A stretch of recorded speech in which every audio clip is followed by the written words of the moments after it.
Aegon's Conquest.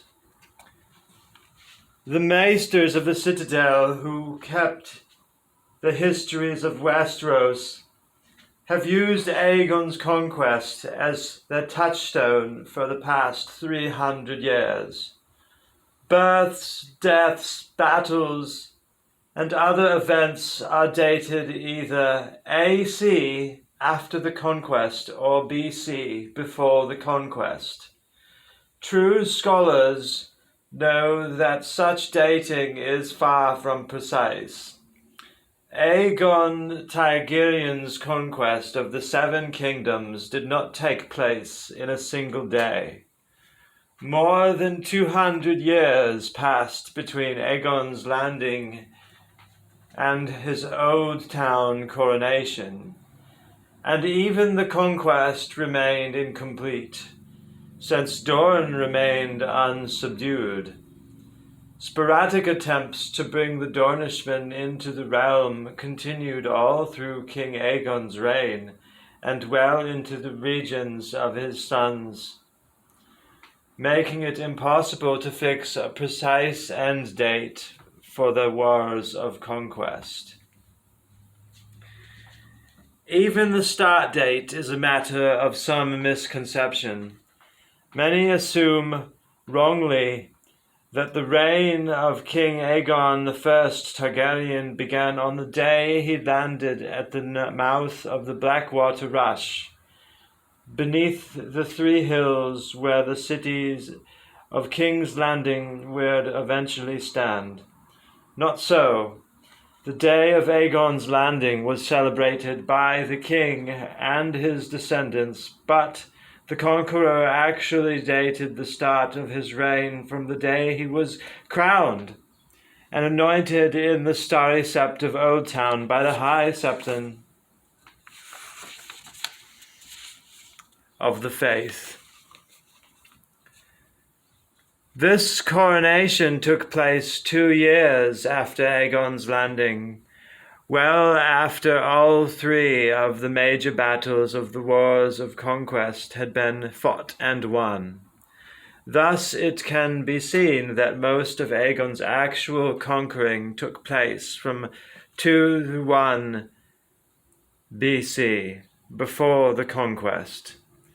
The Targaryens were of pure Valyrian blood, dragon lords of ancient lineage. 12 years before the doom of Valyria, 114 BC, Aenar Targaryen sold his holdings in the freehold of the lands of the Long Summer, and moved with all his wives, wealth, slaves, dragons, siblings, kin, and children to Dragonstone, a bleak island citadel beneath a smoking mountain in the narrow sea. Its apex, Valyria, was the greatest city in the known world, the center of civilization. Within its shining walls, 20 rival houses vied for power and glory.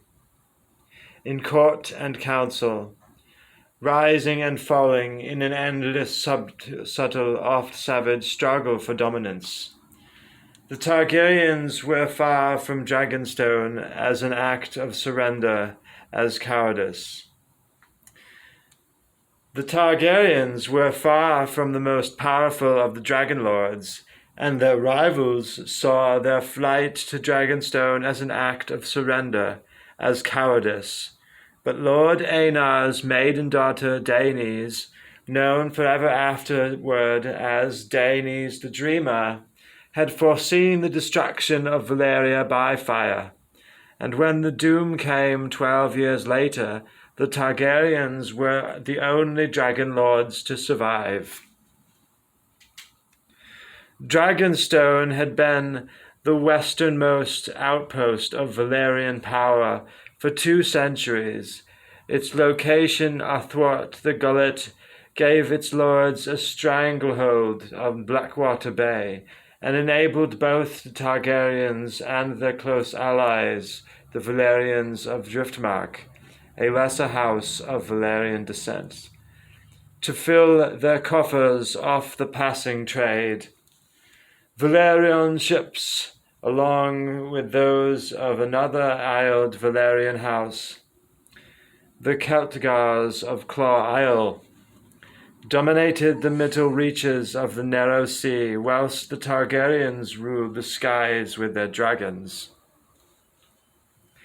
Yet, even so, for the best part of 100 years after the doom of Valyria, the rightly named Century of Blood, House Targaryen looked east, not west, and took little interest in the affairs of Westeros. Daemon Targaryen, brother and husband to Daenys the Dreamer, followed Aener the Exile as Dragon Lord, as the Lord of Dragonstone, and became known as Daemon the Glorious. Daemon's son Aegon and his daughter Alayna ruled together after his death. After them the lordship passed to their son Maegor, his brother Aerys, and Aerys' son Aelix, Balon, and Daemon. The last of the three brothers was Daemon, whose son Aerion then succeeded to Dragonstone. The Aegon who would be known to history as Aegon the Conqueror and Aegon the Dragon was born on Dragonstone in 27 BC. He was the only son, the second child of Aerion, Lord of Dragonstone, and Lady Valynia of House Valerion, herself half Targaryen on her mother's side. Aegon had two true-born siblings, an elder sister Visenya and a younger sister Rhaenys. It had long been the custom amongst the dragon lords of Valyria to wed brother to sister to keep the bloodlines pure, but Aegon took both his sisters to bride. By tradition, he would have been expected to wed only his older sister Visenya. The inclusion of Rhaenys as a second wife was unusual, though not without precedent. It was said by some that Aegon wed Visenya out of duty and Rhaenys out of desire.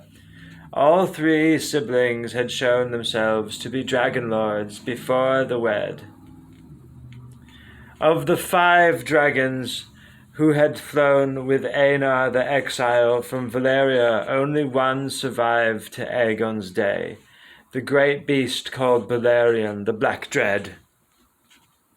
The dragons, Vhagar and Meraxes, were younger, hatched on Dragonstone itself. A common myth, oft heard amongst the ignorant, claims that Aegon Targaryen had never set foot upon the soil of Westeros until the day he set sail to conquer it. But this cannot be truth. Years before that sailing, the painted table had been carved and decorated at Lord Aegon's command, a massive slab of wood some 50 feet long, carved in the shape of Westeros and painted to show all the woods and rivers and towns and castles of the 7 kingdoms.